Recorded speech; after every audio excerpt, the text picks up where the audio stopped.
Oftentimes the people that I've seen that are the most success, they might have a big goal in mind, but usually the massive success that they had wasn't the original goal. The original goal is to solve a problem better than anyone else had solved it.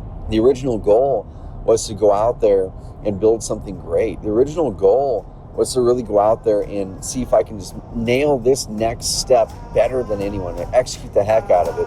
And before you know it, you grow this amazing thing.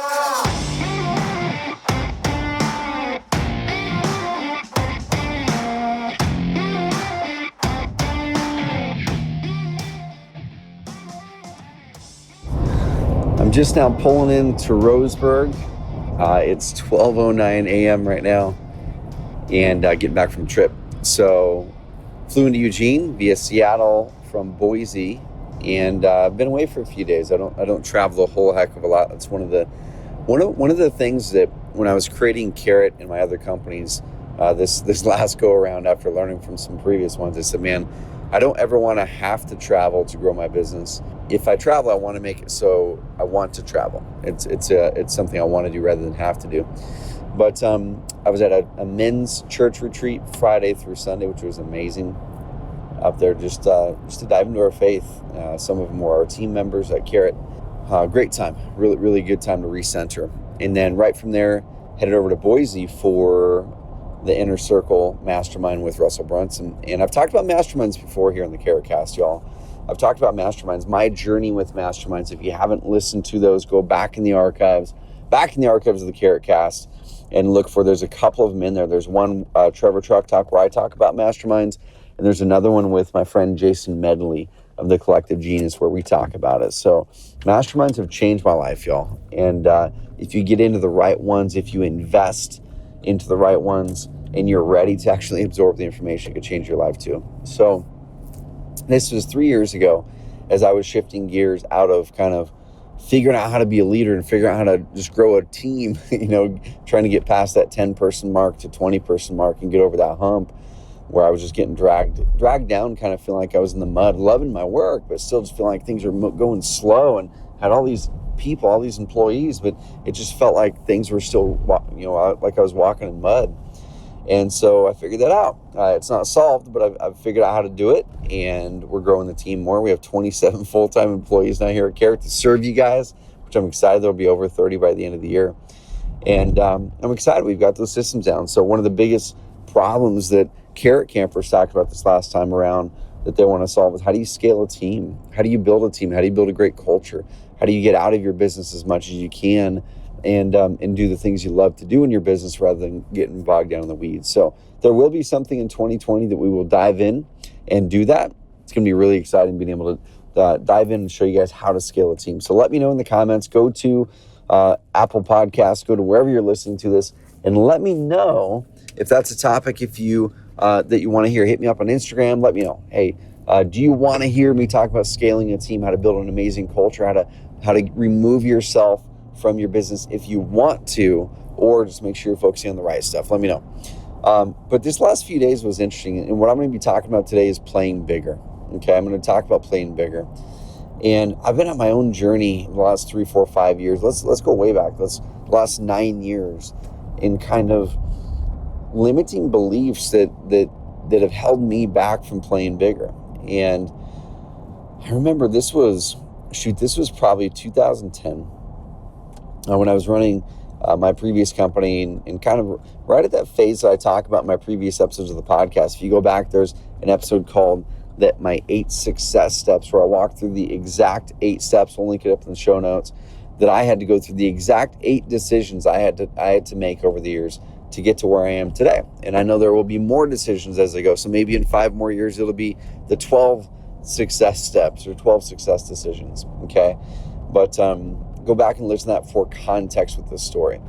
But around 2010, when I was trying to figure out, what do I want to do? I've got a business. It's making good money. I'm not crazy passionate about it. So I started dabbling in other things, invested in a software company, started one. You're doing consulting, doing a bunch of stuff. And at that time, I started a mastermind. It was this phone mastermind with some new friends that I'd met down at the event that I went to that I've talked about in Orlando, which was actually Gary Vaynerchuk's first ever live speaking gig ever, his first ever paid live speaking gig. I was at that and had a chance to talk to Gary for like 45 minutes to an hour afterward, just me and maybe 10 other guys, maybe probably not, probably 5 other guys. And in that time, I started a mastermind because Gary was really challenging us to think bigger, not really revenue-wise, right? But think bigger. If you think that you can or can't do something, then just like the quote says, that's probably true. And at that time, I was thinking, man, I can't be a golf blogger. That's just not me, or I can't do this, or I can't do that. And so I was limiting those beliefs. So later that year, I started a mastermind with some friends that I met at that conference called the $100 Million Mastermind. It was honestly, thinking back, it was one of those things where, did I really believe I was going to build something that was worth $100 million? Honestly, probably in my heart of hearts, I didn't. But it was me kind of doing what I thought I was supposed to be doing, thinking bigger, coming up with some big, hairy, crazy number, a BHAG, right? Big, hairy, audacious goal. And then I roped in some buddies, and they thought the goal sounded big too. And at that time, to give you guys context, I was probably doing a couple $100,000 a year myself, like personally for myself. Our business was doing over $500,000 a year, but to go from $500,000 to $100 million, I mean, I had no clue what leap that was. I had no clue how hard it was to get to that first million, for me anyway. For me to get to the first million was hard. To get to the second million just kind of happened. To get to the 5th million took a little bit of work, but it was way easier to go from 1 million to 5 million than it was to go from 0 to a million. And now going from 5 million to 10 million is hard again. And that's something that's natural. My friend Alex Sharfin, we've had on the podcast before, he talks about that because you're having to build your leadership team at that point. And sometimes you have to pivot your product and really start to get up more scalable marketing. You can get a business to 1 million, 3 million, 5 million, with just 1 or 2 main marketing methods. But to get it over 10, you're probably gonna have to really nail your marketing all around. So I had this $100 million mastermind. We were hopping on these calls. We were talking about things, and there's a bunch of guys making low 6 figures talking about 100 million. And what I didn't realize at that time was we probably shouldn't have named it something called 100 million because oftentimes you have to take steps mentally to be able to guide you up to believe that you can do something, right? I couldn't be 12 years old playing Little League baseball and then all of a sudden say, cool, right now, next year, I'm going to be playing, I'm going to be a professional baseball player. No, what I should have focused on at 12 years old is how do I be the best hitter in my league? And then once I'm the best hitter in my league, I go, cool, now how do I become the best, the best overall baseball player in my league? And then next is how do we win? How does my team win the league, when I get older? And then next it's something about batting average and whatever it is. Then it's cool, how do I make sure that I'm getting into an amazing college that's for baseball? And then from there, you really got to figure out, where do I want to specialize, right? Once you get into college, you got to kind of specialize a little bit. Where do I want to specialize, and where can I really go all in and just really hone that skill and grow it? And that's where you really start to be able to bridge the gap between where you are in the Major League Baseball player goal, right? So that's kind of where I am right now, is I think I'm kind of in like the semi-pro league, if you want to call it that. Maybe single A, double A, triple A, I guess you could call it, right? And I think now, I don't think now, it's kind of funny. So at the mastermind, Russell was talking to us, and this is the last Inner Circle mastermind we're going to have for probably a couple of years, because he's pulling back, he's focusing on his family. He really looked at the business and said, man, I've got this huge goal out there to make it to $1 billion in valuation. And they're really, really close. But he said, I've got a huge goal, and it's going to require me to do some different things than I'm doing now to get to that goal. And I don't want to have family sacrifice that. And I'll tell you about playing bigger here in a second, where that's coming from. But oftentimes to play bigger, you have to change the way you're doing things, okay? There's an analogy I use at the Wholesaling Elite Live event down in Dallas, where it talks about a seed. And when you have a seed in your hand, let's say it's a seed for a tree, you have a seed in your hand, and that seed at that point is just a seed. It's not a tree. It's not an apple. Let's say it's an apple tree seed. It's not an apple, it's just a seed. And it doesn't resemble an apple. It doesn't resemble a seed at that point, or it doesn't resemble a tree at that point. So, but it has everything it needs to become a tree and to grow apples, right? It's got everything it needs right there. But you have to take the seed, you have to plant it into the ground, you have to put dirt over the top of it, kind of put it into a little cocoon, and you got to water it, and you got to feed that thing. And if you stop feeding it, then it's going to die, it's going to wither away, and it's not going to grow anything. So if you keep grabbing new seeds and planting them and watering them for a little bit and then move on to the next, you're never going to be able to grow something meaningful. You're always kind of switching modes, and that's what a lot of people do. But let's say you do keep watering that seed, and eventually that seed is actually going to start to sprout. But what happens is it doesn't start sprouting up first. It actually starts sprouting down. It sprouts down and starts to form roots that go down into the soil, and then it sprouts up, and then it becomes a tree. And eventually, the tree is this big, robust tree. Apples start growing on it and all kinds of things. So the reason I want to talk about this is you can't just immediately jump and go, hey, I'm a seed, I want to be an apple. You have to take the steps. You go, I'm a seed, let's plant myself over here and see if I can germinate and make this thing work, and then I might be able to become a seedling, and then I might be able to become a tree. Okay, and then I'll be able to grow fruit. I think what happened to me early on was I was thinking these massive goals, which I love thinking big, but oftentimes the people that I've seen that are the most success, they might have a big goal in mind, but usually the massive success that they had wasn't the original goal. The original goal is to solve a problem better than anyone else had solved it. The original goal was to go out there and build something great. The original goal was to really go out there and see if I can just nail this next step better than anyone, execute the heck out of it. And then once you hit that, go, cool, I'm going to nail the next step. And then you adjust your vision, and cool, I'm going to nail the next step. And before you know it, you grow this amazing thing.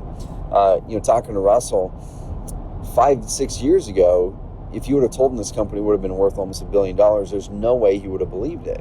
What he was trying to do is just build a business to get out from underneath the business and the debt and everything that failed before that. And he's trying to come up with an idea that was not what he had before. He wanted consistency. He wanted predictability. It's a very similar story to mine. Okay, mentally he probably had non-negotiables. I don't want these things. Here's what I want. And he started to try to create a business that did think bigger. But he thought, man, if I ever get to 10 million, that'd be amazing. That was kind of his original goal, because before that he was always kind of hovering around 3 to 5 million in revenue. And so once he hit the 10, he's like, man, this is happening really, really quick, way quicker than I thought, because it's finally hitting. I'm adding value. The message is there. Okay, we're really nailing it. And then it went to, well, maybe we can do like 25. And then it went to, well, shoot, can we double revenue and get to 50? And then it's like, man, I think we can get to 100 now. And now where they're at 100, they're going, shoot, this whole billion thing is kind of possible now. Okay, right? So what they're doing right now is they're playing bigger. And every single time you're at that next level, you need to look at the company that is kind of your target. Who's the company that you really admire, that you go, man, that company is the one that I'm going to model for this next phase of my business. And you notice I said the next phase of my business. I didn't say the ultimate phase, okay? Because that's where a lot of us get in trouble. It's because we're trying to model our companies after something that we have no context for. If he tried to model his company in year one after Salesforce, he would have failed, because there's no context for what a real software company is like if you hadn't started one before. And there's no context for how Salesforce started at that point. But you do need to model it after a company that's doing 5 or 10 million. And you go, how do they get to that point, right? So you as a real estate agent or an investor, how do you do the same thing? Well, if you're brand new, you probably shouldn't model your aspirations after the biggest agent in town, because it's going to be so out of context. The things that they are doing now are not the types of things that you will likely need to be doing. Okay, you need to be doing slightly different things in that first 6 months, first year, first 2 years maybe, than those agents are doing right now. So pick the agent who is maybe doing 15, 20, 30 deals a year, and then go, cool, what are they doing to get those? And once you get those, look up to the next one and start to think bigger, start to play bigger, and go, okay, awesome. Now, do I want to continue to grow this business? If not, cool, don't do it. Dan Kennedy, an amazing, world-renowned copywriter, marketer, who sadly passed away this year, which was a bummer. But Dan Kennedy was kind of famous with saying, man, you've got to pick a number. If you don't pick a number, you're always going to be chasing something and you're never going to be happy. And so by picking a number, it could be your revenue number. What's your net income number that you want? And then once you hit that number, you kind of take your foot off the gas a little bit. You make sure that you're putting things in your business so you're not complacent, so it doesn't go backwards, right? But if you have a number, just stick to that number unless the number changes on you, which has happened with me, it happened with Russell. We were talking today, and it happens quite often because once again, you immediately blasted through those limiting beliefs, and your original number was probably based on limiting beliefs itself. 3 years ago, y'all, when I was really looking at Carrot and going, you know what? I don't think I'm going to be the person to grow this company past 10 million. I don't think I'm the right person to lead a team of 25 plus people. I don't think I'm the type of person who is going to be able to, do this, do that. And maybe I need to get a CEO after this, or it even crossed my mind 3 years ago. I don't know, like maybe selling the company and then I'll just do another startup and I'll just be the startup guy. And I realized those were all limiting beliefs. I wasn't playing big enough mentally. I wasn't giving myself the credit. And so what I'm starting to do now is this. There's a book called Play Bigger, which talks about being a category king. And if you really want to play bigger, I highly suggest, y'all, that you be the best in your industry, the best in your local market, the best in your whatever playground you're playing in. I want you to be the best in it, okay? And that's the cool thing about niching down. That's why we talk about it all the time on our content for agents, investors, everything. I really believe you should niche down, because if you niche down, you can be the best in that thing. If you're amazing at luxury homes or new construction or both of those things, niche the crap down and go all in on being the category king, the person who everybody recognizes as the clear number one leader for new construction home sales in your area. Or if you're a real estate investor and you focus on probate, or you focus on multifamily, or whatever it is, you're the subject to person, you're the creative real estate guy or gal. Go all in on that. Now, it doesn't mean that you only have to do that, but it does mean that you have to go all in on it so much with your message that everybody knows that you are the category king there. Category kings win, everyone else picks up the crumbs. And that's what we're going to be seeing a lot more over the next 3 to 5 years in the real estate market, is you're going to start to see a lot more of the category kings and queens, the top 1, 2, 3 players in the market, or the top one player in each niche. They're going to be the ones that are going to start to pop up, and everyone else is going to have a tougher time cracking through unless you become the category king or queen in your niches. And you go all in with content. You go all in on building authority with Carrot and with our tools. You go all in on really putting that content out to train and teach people what you know, and be that category king and create an offer. Listen to my marketing series here coming up, and I'm going to be talking about how do you create an irresistible offer, but create an amazing offer that really stands out, an amazing offer that's something that is different than other people. It sets you apart, so you're not offering the same services as everyone else. Okay, become the category king or queen and think bigger. So what are my final takeaways as I'm driving into my house right now at 12:30 a.m. Final takeaway is this: when I originally joined the Inner Circle, my main aim, honestly, was, man, it'd be pretty darn cool if I could somehow build a lot of value, create a movement, change lots of lives, and create a business that does $5 million a year. Okay, and 3 years ago, my number was, man, someday if I could retire with $10 million, that'd be amazing. You know what? That would be amazing. I don't want to discount it. That is insanely amazing. That's more money than likely I would ever need. But what happened is this: over the years, I started to play and think bigger. I started to remove limiting beliefs that were holding me back from playing bigger.